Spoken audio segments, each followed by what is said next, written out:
Bonjour Nicolas. Bonjour à vous. On attaque avec un point groupe. Ouais.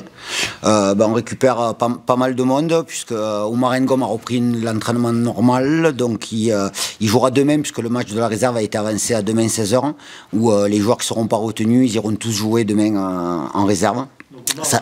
Oumar va jouer avec la réserve, donc ça permettra aussi à des joueurs qu'on pourra éventuellement utiliser mardi et samedi prochain de se remplir. Voilà, l'idée c'est d'avoir tous les joueurs prêts. Donc au niveau du groupe, donc on a simplement en réat Chino, avec qui vous avez discuté auparavant, qui est dans une phase lui de préparation. C'est pas une phase de réathlétisation, c'est vraiment une phase de préparation. On a Evans Jean Lambert aussi qui doit rencontrer son chirurgien mercredi prochain, qui a commencé à faire les échauffements techniques, et on a Ousmane Kanté qui a une petite lésion musculaire suite au match d'Auxerre, qui sera forfait demain, mais ça devrait aller plus vite que prévu. Et Ngom, c'était pas le volet lui? Non, ischio. Et pourquoi le match de la B a-t-il été avancé au fait? Pour justement permettre aussi aux jeunes joueurs ou aux joueurs qui ne sont pas retenus de pouvoir jouer samedi. S'il avait eu lieu dimanche, ça aurait été compliqué de les faire jouer dimanche et éventuellement de l'utiliser mardi. Donc c'était plus cohérent de pouvoir jouer les deux équipes le même jour, et l'équipe adverse a eu la gentillesse de venir le samedi. Ça fait partie de cette organisation pour préparer une semaine à 3 matchs? Ça fait partie de cette organisation pour préparer une semaine à 3 matchs, mais ça fait surtout aussi partie du fait qu'on a besoin d'avoir des joueurs qui sont prêts, qui ont donc besoin de jouer. On a une réserve qui est en National 3, qui est quand même un bon niveau, et donc c'est important aussi que les joueurs qui ne sont pas retenus soient à la disposition de la réserve. Justement, cette semaine à 3 matchs, donc ton groupe il est quasiment au complet par les joueurs que tu viens de nous citer. C'est important d'avoir plein de forces vives pour aborder cet enchaînement. Ouais, exactement. L'idée, effectivement, c'est de s'appuyer sur l'unité du groupe. L'unité, c'est un mot très important qu'on rappelle assez souvent. Et à partir du moment où il y a un joueur qui doit entrer en cours de match, ou qui est amené à jouer, il faut qu'il soit simplement prêt sur le plan athlétique et sur le plan psychologique. Donc l'idée, c'est toujours mieux de disposer d'un groupe plus large et plus étoffé, ne serait-ce que pour une notion de concurrence et d'émulation. La concurrence doit nous amener à élever le niveau. Le fait de jouer à l'extérieur au milieu de cette semaine à 3 matchs, c'est un souci par rapport ça réduit les temps de récup? Non, sincèrement, je pense que c'est très bien de pouvoir jouer sur les 3 matchs, d'en jouer 2 à domicile. Donc après, il y a toujours des inconvénients, mais le voyage à Bastia se fera dans la journée, donc le club met tous les moyens pour qu'on soit dans les meilleures dispositions pour récupérer, donc aucun souci par rapport à ça. Avec des suppositions, on peut refaire beaucoup de choses, mais on regarde sur les 2 derniers matchs que vous étiez à quelques minutes. 2 doigts de signer 2 victoires. Avec 4 points de plus, vous seriez 2e de Ligue 2 aujourd'hui. Quel regard tu portes, toi, sur ça, sur ces petites choses qui vous ont échappé? Alors, au-delà du match, c'est 2 scénarios complètement différents, puisqu'il y a le match de Rodez où effectivement il y a de la frustration de prendre un but à la 98e et d'avoir 2 occasions malgré tout derrière de pouvoir gagner. Auxerre, c'est différent. Il y a quelque chose de positif à Auxerre, c'est que pour la première fois de la saison, en étant mené, on est revenu au score et on a pris l'avantage. Donc ça, c'est important. C'était le premier point glané à l'extérieur face à une équipe de qualité. Et au vu du match, c'est pas illogique de faire match nul. Voilà, on a été vraiment bousculé dans la première demi-heure, et l'important c'est d'être assez lucide pour regarder le contenu du match et voir comment ça s'est passé, parce qu'à l'égalisation auxerroise à la 83 ou 84e minute, il reste à peu près entre 10 et 12 minutes derrière, et donc on aurait pu craquer complètement, donc on l'a pas fait, et donc après effectivement avec des si on pourra avoir des points en plus, mais on pourra en avoir en moins aussi. Le premier des 3 matchs dont on parlait, c'est Annecy. Sauvé à la dernière des dernières minutes, qui est premier match difficile et qui depuis est ultra solide. Quel regard tu portes sur...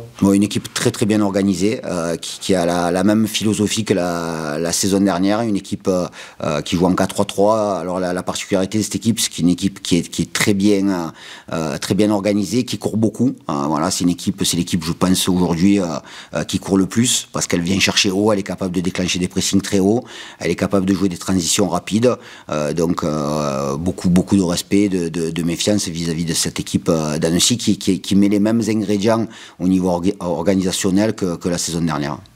Justement, tu parlais de ça, c'est l'équipe qui court le plus effectivement. Pau est l'équipe qui court le moins. Pas moins, non. On n'est pas l'équipe qui court le moins. L'équipe qui court le moins, c'est Auxerre. Ouais. On n'est pas loin, effectivement. Voilà. effectivement. Je me souviens de ta première conférence de presse. Ouais. Tu t'es présenté, tu nous as dit d'emblée que tu aimais les joueurs qui couraient beaucoup. Ouais. On travaille là-dessus. Voilà. Ouais, on travaille là-dessus. Effectivement, les données athlétiques c'est simplement une photographie de ce qui peut se passer sur le terrain, mais je pars du principe qu'on peut courir plus que ce qu'on fait depuis le début de saison. Alors après, il y a des profils aussi qui étaient absents, qui sont amenés à rentrer dans l'équipe. Je vous prends l'exemple de Steve Besnard. Les 2 déplacements à Guingamp et Caen, il n'a pas joué. C'est les joueurs qui courent le plus, puisqu'en moyenne, il est aux alentours des 12 km. Donc après, sur les données athlétiques, il faut toujours faire une corrélation entre les joueurs qui démarrent et leur capacité à courir. Mais effectivement, je pars du principe que pour bien jouer, il faut être capable de récupérer des ballons. Et pour récupérer des ballons, il faut être fort dans le volume et fort dans l'intensité. Laurent Guillon parlait en conférence de presse, mais il disait que pour lui, ça ne voulait pas forcément dire grand-chose non plus, parce que les équipes qui sont en haut de ce classement, les équipes qui courent le plus, elles sont... Non, puis si effectivement il fallait courir longtemps pour être performant, on n'aurait que des marathoniens. L'important, c'est aussi de maîtriser le ballon, bien entendu. Mais la donnée athlétique est quand même importante. Voilà, la répétition des efforts à haute intensité, c'est quelque chose d'important. Mais il faut surtout pas oublier qu'on fait un sport où le principal objectif et le principal souci, c'est de maîtriser le ballon. Un mot sur l'adjoint. Ouais. A priori, tu es toujours seul en poste. C'est un choix de ta part d'assumer ça, ou non, c'est pas une difficulté à finaliser ce dossier? Ouais, c'est pas forcément un choix. On est conscient qu'on est en sous-effectif actuellement au niveau du staff technique, mais c'est une volonté de prendre la personne idoine. Voilà, c'est important c'est pas l'idée, c'est pas d'apporter quelqu'un en plus, c'est d'apporter une compétence supplémentaire. Donc il y a des discussions alors qui traînent un peu effectivement, qui durent un peu depuis quelques semaines, mais bien entendu que le poste d'adjoint est primordial. Donc ça nous donne effectivement une charge de travail supplémentaire, mais pas qu'à moi, hein, l'ensemble du staff, quoi. C'est-à-dire qu'aujourd'hui on a Yann Vallot qui est l'analyste vidéo qui vit avec nous sur le terrain. On a Pierre qui travaille énormément. Bon, après il a l'habitude de beaucoup travailler, mais là c'est vrai que ça fait une charge de travail supplémentaire. Mais après ce que j'ai vécu moi en tant qu'entraîneur, c'est la maladie de l'entraîneur. On dit souvent que c'est la paranoïa. Je ne veux surtout pas devenir paranoïaque, mais ça a été impactant pour moi ce que j'ai vécu, ouais, effectivement. Et aujourd'hui, c'est un truc que tu arrives à gérer sans trop de fatigue, parce que c'est une charge de travail qui est colossale. Il faut bien dormir et il faut être focalisé sur son métier. Donc ce qui se passe à côté, je m'en fous, quoi. En gros, je reste focus sur ce qu'on a à faire, sur la mise en place du groupe, de l'équipe. Je suis pas fatigué, je suis en pleine forme. Donc je suis très heureux d'être à la veille d'un match de Ligue 2 contre Annecy. Alors effectivement, il nous manque du monde, mais de temps en temps... c'est important qu'il y ait de l'unité dans le groupe, et pour qu'il y ait de l'unité dans le groupe, il faut que dans le staff, il y ait vraiment de l'unité. C'est ce qui se passe actuellement, et de temps en temps, peut-être c'est mieux d'être seul ou que mal accompagné. Je veux revenir sur le match de la semaine dernière. Auxerre revient, alors Auxerre a dominé, le point de nul il est quand même mérité pour eux, on peut le dire, mais ils reviennent à la fin aussi parce que vous n'arriviez pas à garder le ballon. On revient sur cette fameuse maîtrise technique dont tu nous parles souvent ces dernières semaines. Ouais. Pourtant, quand on regarde ton équipe, ton effectif, des joueurs techniques, il y en a. Ouais. C'est vraiment un problème de technique collective qui a du mal pour l'instant à se mettre en place, parce qu'individuellement, les joueurs techniques, il y en avait. Alors la maîtrise technique, c'est bien sûr que c'est capital, mais la maîtrise technique, il faut savoir qu'avant d'avoir de la maîtrise, il faut gagner beaucoup de duels. Il faut récupérer le ballon très rapidement. On a été bousculé à Auxerre. Alors il y a un chiffre qui est important, on n'a pas fait une faute en première mi-temps à Auxerre, alors qu'on était un peu secoué, et donc il faut y mettre encore plus d'intensité dans les duels pour pouvoir maîtriser le ballon. Généralement, le joueur qui est performant dans les duels, il est bon avec le ballon. Voilà. Et donc ça, bien entendu qu'il faut avoir un peu plus de liant sur le plan collectif. Après, il y a le rapport de force, c'est-à-dire que l'équipe d'Auxerre, quand je prends Hein, Perrin, des joueurs de ce calibre-là, c'est des joueurs de très très bon niveau. Alors Annecy, c'est pas Auxerre, mais c'est une équipe qui prouve, alors bien évidemment si on met sa grosse défaite de la première journée dans un contexte qu'on connaît avec une validation de la Ligue 2 2 jours avant. C'est une équipe qui s'accroche beaucoup, qui a fait 4 nuls, une victoire. Comment on aborde ce genre de match? Est-ce que c'est pas plus mal de savoir qu'on va avoir affaire à une équipe qui lâchera rien de 90 minutes, quoi qu'il en soit? Ouais, bah après les adversaires qui se présentent à la maison ou les adversaires à qui on rend visite le week-end, généralement il n'y en a pas beaucoup qui lâchent, quoi. Et ça se joue souvent sur des détails. Là. Quand je parle de maîtrise, effectivement, si demain on est confronté à une équipe qui vient nous chercher, il faudra être en capacité à bien ressortir le ballon et à se projeter rapidement. Mais après, il y a souvent, il y a tout le temps cette notion de rapport de force avec l'adversaire qui fait qu'on peut avoir la maîtrise ou pas. Tu peux nous parler de ce que tu attends de Tino Costa? Bah déjà, Tino Costa, c'est un joueur, donc j'attends qu'il soit performant, qu'il nous apporte, justement, on parle de maîtrise, qu'il puisse nous apporter dans les lancements de jeu de la maîtrise aussi au niveau technique. Et après, au-delà de ça, ce qui est important aujourd'hui dans sa phase de préparation, c'est qu'il nous amène aussi, surtout vis-à-vis des jeunes, alors comme peut l'amener Khalid, Boutaïb, Henri Cévé, Xavier Kouassi, Ousmane Kanté, des joueurs qui ont déjà un vécu important, amener cette exigence au quotidien.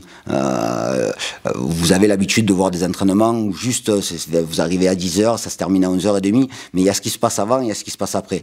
Et que ce soit Tino ou les anciens, ils sont là pour justement faire passer le message aux jeunes que la journée de travail, elle commence plus tôt et qu'elle se finit plus tard. Pour revenir brièvement sur les stats là, ça fait plusieurs matchs que l'adversaire centre 2 fois plus que Pau. Il y a 2 fois plus de tirs aussi. Ça, j'imagine aussi que c'est une stat qui est amenée à s'améliorer parce que sur le long terme, peut-être que c'est problématique, non? Oui, il y a toujours des axes d'amélioration. Après, il y a un truc, c'est toujours important de toujours prendre en compte l'objectif. Notre objectif, c'est de se maintenir. Donc, on a une équipe on a envie de se maintenir, mais automatiquement, dans cet objectif-là de se maintenir, il y a des moments où on va se faire secouer. Sinon, on ne jouerait pas le maintien, on jouerait la montée en Ligue 1. Donc, effectivement, il y a des axes d'amélioration, mais on rencontre des adversaires aussi de qualité. Donc, il ne faut pas, à un moment donné, enfin, c'est vrai qu'il faut rester mesuré, que ce soit dans la victoire ou dans les moments un peu plus difficiles. Donc, voilà, restons mesurés. Il y a effectivement des stats sur lesquels il faut qu'on ait des axes de progression, mais au-delà des stats, l'important c'est que le compteur tourne. C'est ça le plus important. Tout à fait. Dans le même registre, vous aviez indiqué il n'y a pas longtemps que vous souhaitiez à terme passer pendant 2 à 4 défenseurs. C'est pas le moment encore, peut-être. C'est ça. C'est pas le moment pour le moment. Ouais, c'est ça. On y viendra peut-être ou peut-être pas. Alors j'ai évoqué ça à mon arrivée, mais j'ai surtout aussi dit, je pense que vous avez les papiers ou les bandes de son, qu'au-delà de l'organisation, c'était les principes de jeu qui étaient importants que le collectif s'imprègne de ces principes de jeu, quelle que soit l'organisation. J'aimerais juste que tu me donnes que tu me dises un petit mot sur la première de Terence à Auxerre. Ouais. Qu'est-ce que tu en as pensé? Plutôt positive avec là aussi des réglages sur son placement, sur la perte de balle, savoir rester équilibré. Il a compensé 2-3 situations par sa vitesse. C'est un jeune joueur qui a la capacité de faire beaucoup de courses, qui est très généreux. Après, il faut simplement dans sa lecture de jeu, qu'il soit en capacité de savoir quand c'est qu'il peut y aller, quand c'est qu'il faut être un peu plus tranquille et un peu plus posé sur le plan technique, mais c'est très positif. C'est un garçon comme les 2004 qu'on a dans le groupe qui est à l'écoute. Voilà, donc ça c'est très bien, mais très satisfait d'avoir ce jeune joueur. On n'a pas parlé dans les retours éventuels de Obiang, il en est où? Et il est là. Il a repris l'entraînement depuis lundi. Il avait déjà travaillé le week-end dernier quand on était à Auxerre, donc il avait commencé à travailler avec Pierre assez fortement sur le plan athlétique. Donc là, il est à disposition du groupe depuis lundi, donc c'est un prétendant à être dans le groupe ou dans l'équipe. Okay. Tu parlais de faire tourner le compteur, il y en a un qui le fait tourner, c'est Moussa Silla. Ouais. C'est très bien. Et par rapport au joueur qui est arrivé, la confiance, tu la sens différente chez lui aujourd'hui? Sur sa posture, non. Et, je le trouve posé, je le trouve épanoui, mais au même titre que les quelques premiers jours où il a passé avec nous, dès le départ, on a senti un joueur qui était heureux d'être là, d'intégrer ce club. Effectivement, on connaît l'importance de la confiance chez un attaquant, mais bien entendu, je pense qu'il y a un garçon qui est important aussi, c'est Khalid Boutaïb, qui envoie beaucoup de messages à tous les autres attaquants pour justement leur permettre d'être sur le plan psychologique bien, parce que c'est Moussa aujourd'hui marque. On a Mons qui n'a pas encore ouvert son compteur, mais qui va l'ouvrir très rapidement, j'en suis persuadé. On a d'autres joueurs offensifs et c'est des cycles, c'est-à-dire qu'à partir du moment où on a une escouade d'attaquants, il y a des moments où il y en a certains qui marquent plus que d'autres à des instants précis. C'est le cas de Moussa, donc faisons en sorte pour lui, pour l'équipe, de poursuivre cette spirale le plus longtemps possible. Et le jour où il marquera peut-être un peu moins, il y en aura un autre qui prendra le relais. Juste un dernier point par rapport à l'attaque. Tu as récupéré beaucoup de monde. Tu as le groupe quasiment au complet, notamment sur le plan offensif. Vous avez récupéré en plus Mehdi. Ça fait beaucoup de concurrence, notamment pour les jeunes que sont Sony et Yonis, qui ont un peu disparu après avoir montré de belles choses, il me semble, quand ils ont eu leur chance. C'est des joueurs qui ont besoin de progresser, pour faire leur place en Ligue 2. Est-ce que du coup un prêt est-ce que les prêts sont encore Oui, alors les prêts peuvent être envisagés. Concernant ces deux joueurs-là, c'est pas dans les tuyaux. Voilà, c'est pas dans les tuyaux. Après, effectivement, ce sont des jeunes joueurs. Ils ont eu des fenêtres de tir pour pouvoir jouer.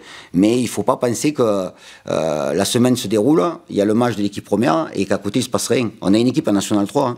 Et si ces jeunes joueurs, ils sont capables d'être performants en National 3 et de mettre un doublé tous les week-ends, on les reverra rapidement. Mais c'est important aussi qu'ils brillent aussi avec la réserve, même si c'est un peu moins mis en lumière. On est bon? Merci beaucoup. Allez, à demain. Allez, c'est parti. 4 matchs, 3 buts, une passe décisive. C'est un début de saison presque idéal à titre personnel? Oui, à titre personnel, c'est bien pour moi, pour la confiance. Et après, c'est pas une fin en soi, il faudra continuer à bosser et pourquoi pas en mettre d'autres. Alors, malgré tout, les 2 derniers résultats se sont soldés par match alors que l'équipe menait. Comment est-ce que le groupe a vécu ça? C'est compliqué de se faire égaliser à la fin, c'est normal. On est des compétiteurs. Après, on se relance directement dans le travail et on essaie de faire mieux au prochain à chaque fois. Mais voilà, après, on n'a pas perdu. Ça, faut le retenir aussi. Mais tout directement penser au prochain match et essayer de le gagner. On parlait de tes stats, elles arrivent souvent avec la confiance, elle arrive souvent avec le temps de jeu. C'est ça. On en avait parlé il n'y a pas si longtemps tous les deux, tu es venu ici pour ça, pour essayer d'avoir du temps de jeu, c'est le cas actuellement et ça te fait du bien. C'est ça, comme on en avait parlé, quand je joue je suis heureux, quand j'ai du temps de jeu je suis heureux aussi. Et je suis venu pour ça et aujourd'hui ça me réussit bien et il faudra continuer pour la suite. Il n'y a que ça ou il y a entre guillemets d'autres raisons aussi? Le coach disait que tu avais l'air épanoui. Qu'est-ce qui provoque ça chez toi? J'aime le foot, comme tout joueur, et c'est vrai que je suis épanoui. On m'a très bien intégré, que ce soit le coach, les joueurs dans l'équipe. Et je pense que c'est ça qui fait la diff. Aussi, je suis bien encadré par d'autres joueurs d'expérience. Donc je pense que ces détails-là font la différence aujourd'hui. Le coach nous parlait justement de l'importance de Khalid. Ouais, il envoyait pas mal de messages. C'est quel genre de message qu'il envoie? C'est le grand frère, et il me donne beaucoup de conseils. Il me dit de me relâcher et de donner tout ce que j'ai et de jouer sur mes qualités, quoi. Et lui, il est là et tous les jours, il nous pousse, que ce soit à l'entraînement, que ce soit au match, il est toujours là derrière nous et c'est bien pour nous. Mais il n'y a pas que moi, il encourage tous les autres joueurs aussi de l'équipe. Je ne sais pas si tu as regardé les stats défensives d'Annecy, mais il y a un beau challenge qui vous attend. Ça va être un très bon match. Après, on a bien travaillé cette semaine et tout en restant humble, on est prêt pour demain. L'enjeu là, c'est quand même de retrouver le chemin de la victoire, non? Parce que on sait que les nuls, c'est bien parce que c'est toujours un point, mais enfin, ça ne permet pas d'avancer non plus. Oh, c'est clair. Dans le football, les victoires, c'est le plus important aujourd'hui. Après, il faudra continuer sur cette lancée-là à domicile, déjà de ne pas perdre. et il faudra faire le maximum pour gagner.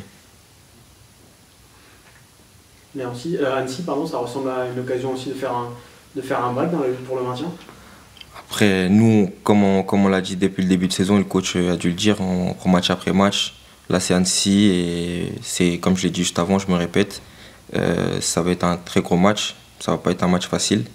Une équipe assez compacte, une équipe qui court beaucoup aussi. Et on va faire le maximum pour faire plaisir aux supporters. Face à ce genre d'équipe, il faut être peut-être plus patient que sur d'autres matchs. Ouais, faut être patient, et essayer de mettre de l'intensité et d'être tueur dans le moindre fait de jeu. Et je pense que ces détails-là vont faire la différence ce week-end. Rester sur ses gardes aussi, parce que c'est une équipe qui lâche rien. Faire très attention. Elle vient de faire 4 matchs nuls, c'est la preuve d'une équipe qui lâche solide. Jamais rien. Ça me rappelle un peu Rodez, qui avait rien lâché et qui était revenu à la fin. C'est vrai que c'est une équipe qui est assez solide. Après, c'est comme je l'ai dit, c'est les détails. Il faudra faire attention. Et à la moindre opportunité de marquer, il faudra marquer et rester solide derrière aussi. Tout le match. On sait que l'objectif numéro 1 de Pau, c'est le maintien. Annecy, ça fait partie quand même des concurrents directs. Ouais, c'est clair. L'année dernière, il faisait partie des concurrents directs aussi. Cette année, c'est vrai qu'on fait un bon début de saison par rapport à l'année dernière. Et on va essayer de faire le maximum pour avoir le maximum de points et sortir de là tranquillement. Ce résultat ramené d'Auxerre a également amené un point au classement certes, mais là aussi un peu de confiance au groupe. Moi, je dirais après, à partir du moment où je suis arrivé, j'ai vu qu'il y avait assez de confiance dans l'équipe, des joueurs de très bonne qualité. Après, on ne parlait pas forcément de maintien ou de finir là-haut. On prend match après match, on est des compétiteurs. On ne se met pas en bas, on ne se met pas tout en haut. On est à notre place tout en restant humble. Alors, une stat aussi qui apparaît, c'est que l'équipe pour l'instant a la plus mauvaise défense de Ligue 2. Comment améliorer ça?